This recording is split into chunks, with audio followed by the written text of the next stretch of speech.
Hello, welcome back. This is my second Pandora-AI video. As promised, I will upload tutorial videos using artificial intelligence tool. This time, I am introducing to you my narrator. Her name is Pandora, an AI-generated avatar, and this time, guys, we will make it Taglish to create a little blend on our tutorial video. So, now, let's go! Hello guys, ako po ay si Pandora. I am your host for this tutorial video. To start up guys, I will ask you a question. Ikaw ba ay isang introvert? Ika nga ay mahiyaing tao na may phobia na humarap sa camera pero nangangarap na maging YouTuber. Okay, panoorin mo ng buo ang video na ito at mag-aral na gumawa ng isang YouTube channel na Faceless. Bago pa man ang lahat, konting pabor lang po mga dear viewers.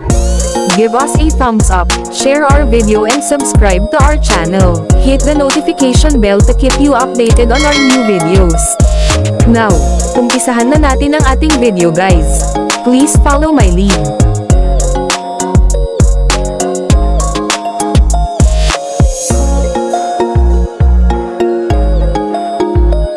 Okay, change costume muna tayo para maging formal naman guys. Now, it's time to create your YouTube channel. First step is to select a niche. Tungkol ba saan ang channel mo at anong type ng content ang gusto mong i-share sa audience? Sa ating sample video, piliin natin ang Pinoy food trip recipes. Advice ko sa'yo na gumawa ka ng Gmail account na nababagay sa iyong niche.